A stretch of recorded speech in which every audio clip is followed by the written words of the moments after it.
Hey, Right. Well, hey, Adam.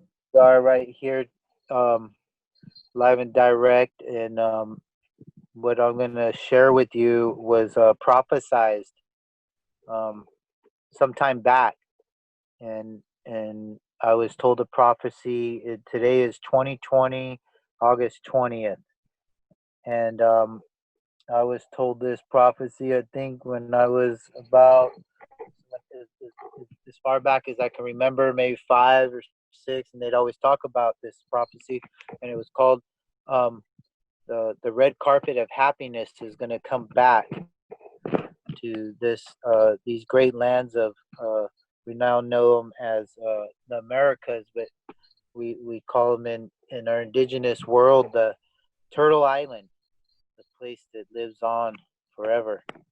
And today, 2020, August 20th, there's a lot of hurt. There's a lot of pain. There's a lot of suffering. There's a lot of healing that needs to be done. There's a lot of sick, and there's a lot of dis-ease that's going on. Mother Earth is calling her children back. And so when we talk about this red carpet of happiness coming back from the North Pole to the South Pole, from the East Coast to the West Coast, we're talking about a movement that we call in the Red Earth movement. And the Red Earth movement consists of genetic memory. There's genetic memory, and that memory comes in the seeds that our ancestors planted. That memory comes in the prayers that our ancestors said, and that it also comes from within all of us, all of our spirits. The way we acknowledge the earth, the way we acknowledge the water, the way we acknowledge the fire, the way we acknowledge this air we breathe, and then also all of the sacrifices that are made here in order for us to exist, the way we acknowledge the food. All of these things have genetic memory, and our ancestors, they had a relationship with all of these elements: the fire, the water, the air we breathe, this earth that we walk about. We call her Mother Earth. It's not just a word. It's not just a concept. It's everything. She's living, breathing, thinking, feeling. She knows share her memories beyond what we can possibly comprehend. We say the mountain speaks. Wise men listen when the mountain speaks. So we go to that mountain. We give offerings to the mountain. We sit on that mountain. We fast on that mountain.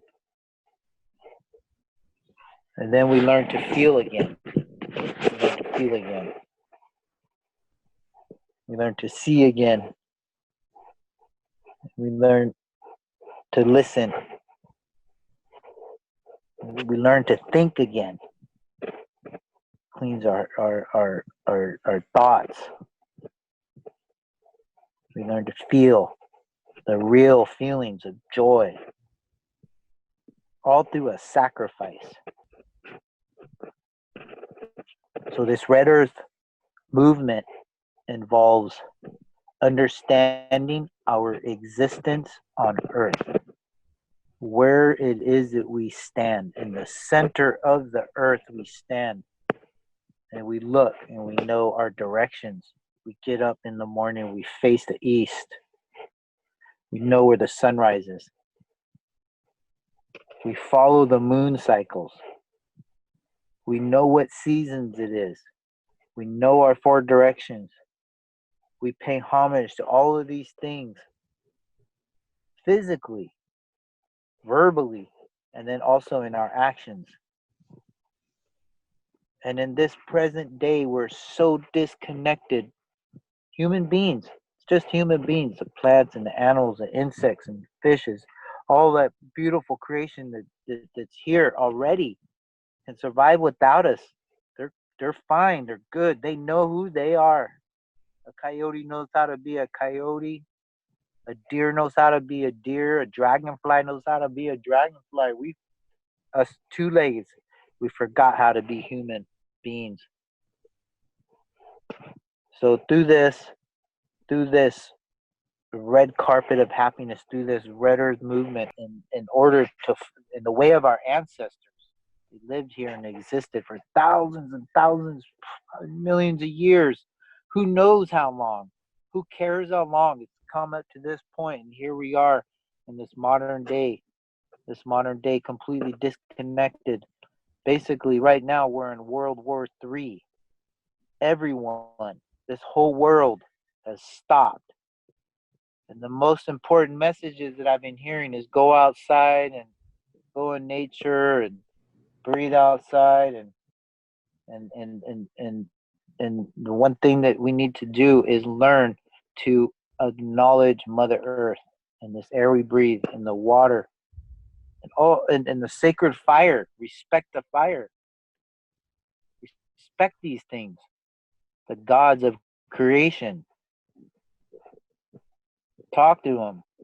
We have in native dialects a certain word to us human beings. We say to, oh, thank you. If I give you something, you say thank you, or if you give me something, oh, thank you. You know, but to those sacred holy beings, there's a spirit that lives in the water and the wind and the earth and the fire.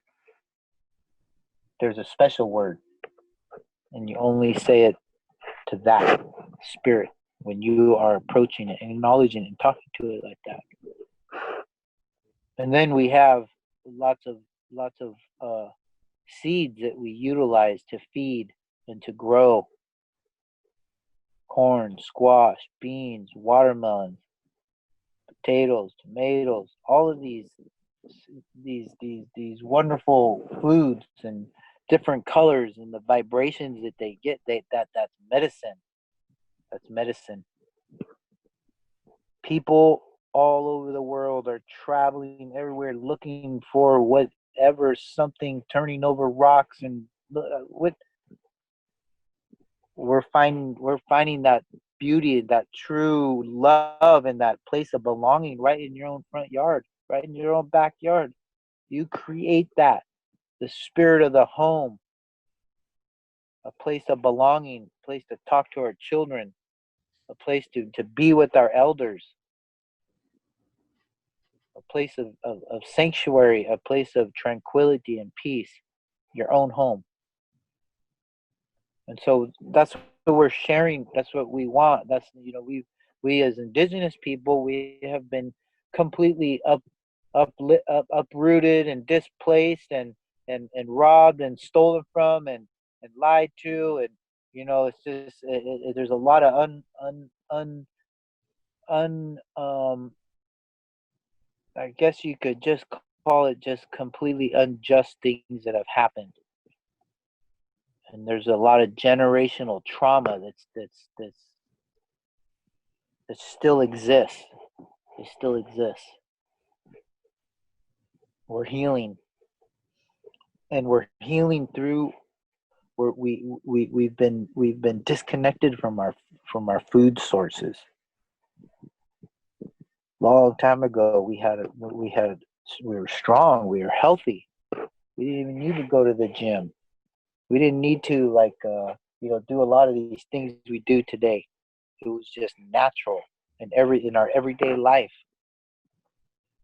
You got sick, well, you go see the medicine man. He'd sing you a song, and he'd fix you with a song. You go see the medicine woman. She picks you up with some holy herbs that she knew. So now we're in this modern day time. We're going back as a human. We're now everyone's native to Mother Earth. So now we're all returning back to Mother Earth as this red carpet of happiness lays out across the lands again. And it's going to be indigenous led. The native people, our ancestors. We understand, and we never lost touch with it. and we're still here. And we're carrying the knowledge, we're carrying the fire, we're carrying the water upon this earth right here. We're praying in to the ancestors that blow in the wind, and we're good. We have a way that we're laying out here, and what it requires in this modern day is participation. What it requires in this modern day is like the almighty dollar that we think is the almighty is really not the almighty. The most valuable thing on this earth is you, the beings that we share this earth with. We need to learn, we need to unlearn and relearn the ways of living here on this earth. That's what we're bringing to our youth. That's what we have. We have schools, we have places where we live and learn how to live, also with each other. There's a way there's a way to make peace. There's a way to live in a good way, in harmony, in the beauty way upon this earth. So in this time, our world's full of fear. Our world's full of fear. And we always were fear killers, fear removers. And but awareness and being cautious of our thoughts, being conscious of our deeds that we do, of our actions that we take, the way we walk upon the earth, being gentle with Mother Earth and everything the way she's created, and respecting it, being able to have a place, an offering that's made for everything that we take from the earth in a good way, and mean it. These are the ways that we're following. These are the ways that the ancestors before us for millions of years did it, and we continue to this good day, and we're gonna continue, and we're gonna teach our children. Now we even this modern day technology to travel us, to bring us to our some of our sacred places, whether it's healing waters or a sacred mountain. In the old days, you would walk there, and that was part of the journey. So it's time to start on that journey, and it's time to start to pray and envision and include all in this vision of the world that we're facing in the future, and passing to our children's 13 generations into the future. This culture of buy and sell Mother Earth and make trash is coming to an end, and our children already envision this world that's coming. Beautiful world. They're innocent. They don't know. But now we know, and now we have a way. So this is the time to bring our minds together, bring our hearts together, and bring our hands together. Adam, wow. I'm absolutely moved and very, very inspired by your energy that you bring, but also the communication that you have for everyone to hear. So you said that with the red carpet of happiness that we are experiencing today, and that the most important thing is our participation. So with that said, is there a timeline? How can we, first of all, how can we participate if anyone is listening? And what's the first step someone can take who is kind of new to what you've just spoken about?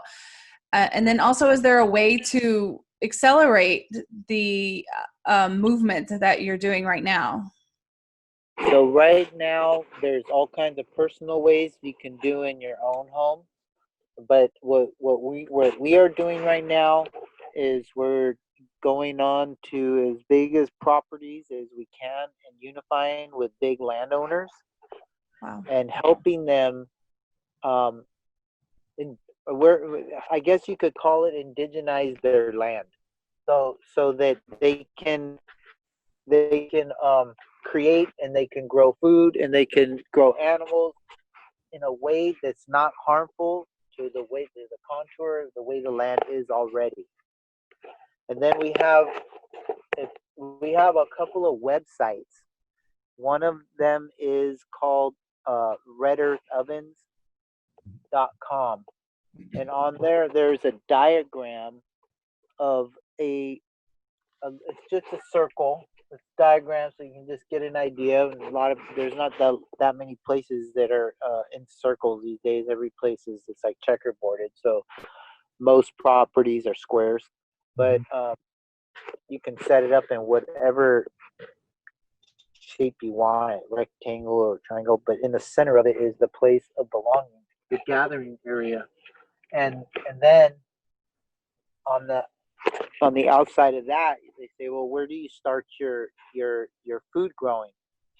And as far as you can throw a seed from your kitchen table, say, so you get around your gathering area, you got a garden or a bigger, a nice production area to where you can produce lots of food for lots of people if need be. And then we got also aquaponics area, water area, whether it be fish ponds or whether it be a water storage area or purifying or all together as one. And then that on the outside of that is the tree area where you grow certain things that are applicable to whatever climate people live in. And then on the outside of that, so around here we are in Southern California, so we have quail, we have wild turkey, we have pheasant, and then just in those right there, those are they all produce eggs and they all produce very very good things that you can use, like them scratching up your soil when you're done, and you create this symbiotic relationship within your own area there.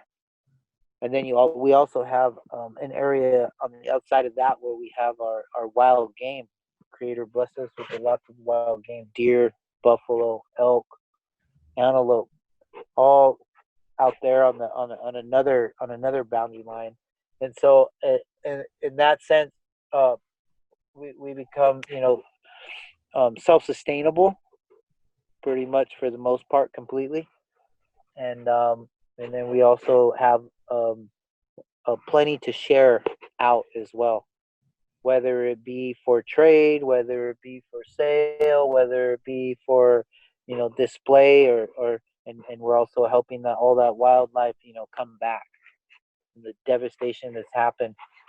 So and these wild and original seed stock and original wild game stock is very very nourishing. And you don't have to use antibiotics and hormones and all these things to keep them healthy. You just give them what they originally eat and need as well, just like exactly what we need as well as human beings.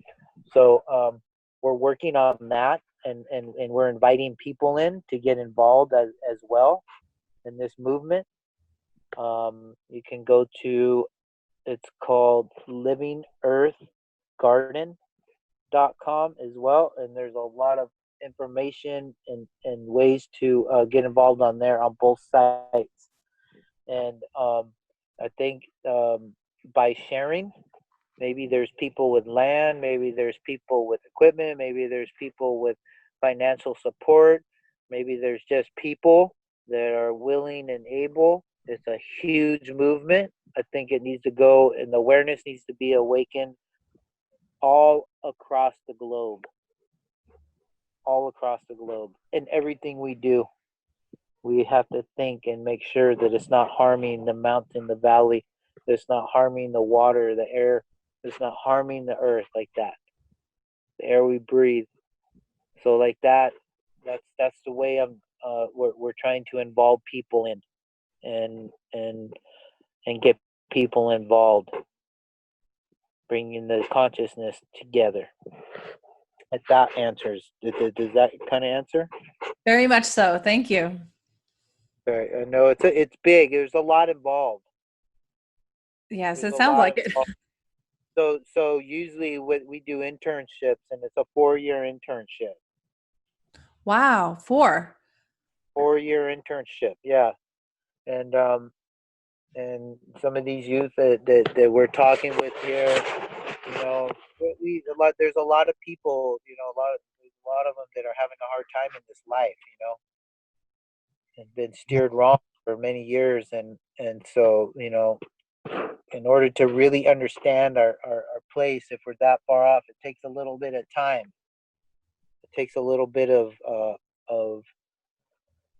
I guess you could say, consistency. There's a mastery to it. There's a little. You got to learn some interdependence along with interdependence. You have to learn how to work with others. So And that's an then, interesting observation. And what's struck me is this connection back to Gaia, to Mother Earth, and that understanding, or at least the idea or notion of actually being connected to all of it as on a human level and on a spirit level. And with that, there's the ancestral trauma. And so there's indigenous ancestral trauma, which I can't pretend to understand or fully comprehend. Nor do I. There's the trauma that's been enacted on the African American community, whose great grandparents or great great great grandparents had come over, and the trauma that was enacted on the women, generations ago, is still prevalent in the DNA that exists today. The same is true in Auschwitz-Birkenau, and they're all individual experiences. I'm not trying to compare any of them, but there's you and Red Earth Movement leading the charge here, but it would be easy for someone to listen to this and say, well, I'm not indigenous. I'm not, I don't know how I can participate. But I think there's an invitation, to your point, around personal responsibility and self-governance. And Turtle Island seems like a great place to start for an individual who feels a little bit lost or unsure, or knows that there's something else out there and they're looking for some sort of a connection. Really get their hands into the earth and understand their place in all of it. okay, so you made a great point in that statement, because at this point it's not really, um, it's definitely about honoring the past.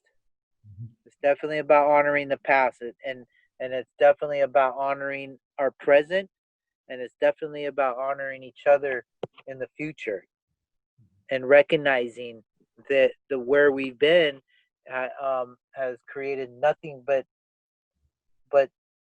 basically devastating, just horrific things that we don't want to go back to. So going forward, what we're looking at here is we're rolling this red carpet of happiness out, fulfilling this red carpet of happiness the way we want it, consciously doing it, in a good way, and for everybody, because now we're all in it together. It's all mixed up. We're all eating each other's food. We're all breathing each other's air, drinking each other's water. We're all watching each other's TV, and we're all in it together now. We can't just go hide back in our little box in our little house and wherever we want to go and think it's we're hiding and it's not going to affect us. Well, they'll take care of it. Well, now they is all of us here, so we're at that point. We've been at that point for a while, but now we're at that point. And it's a wonderful thing. It's a good thing. We have to learn to love to learn, and then also learn to choose wisely. Learn to choose wisely, and not out of greed, and not out of these things, or egoism, or trying to compete over somebody else, or anything like these. No, things are changing. Things are changing. So that's what we stand. And definitely we're trying to help our youth. Definitely we're trying to give them a place and of security inside of themselves, a place of you know something that they can fall back on. So knowing how to feed yourself, knowing how to take care of yourself, knowing how to choose wisely for yourself in this modern day is what we're trying to share with our youth in this upcoming one of our workshops we do is called "We Are Sacred." And we have to we say that together, all of us together. We are sacred. We are sacred. And and just exactly what does that mean? Well, we are sacred. That means that only you know what you feel. That's sacred. Doctor can't tell you that. You have to learn how to feel and understand what you're feeling. Only you know what you're thinking. Doctor can't tell you that either. Psychiatrists can't. They can fish all around, but only you know what you're thinking. Right. And then that's sacred, and on, even down to your actions. Our half hour. I know you have a lot going on. Christina, do you have one last question for Adam? Well, I don't know if this is a simple question to answer, but I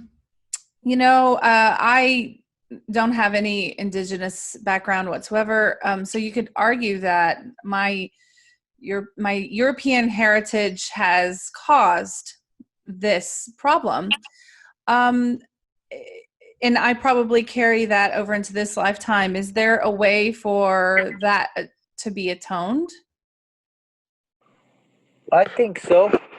I think to acknowledge it and choose. That's what I'm saying. we Things are now, we have it's in our hands. How are we going to go forward? We have a word where we ask for forgiveness. Talk to God. Forgive yourself. Choose forward now. We That's have really these beautiful.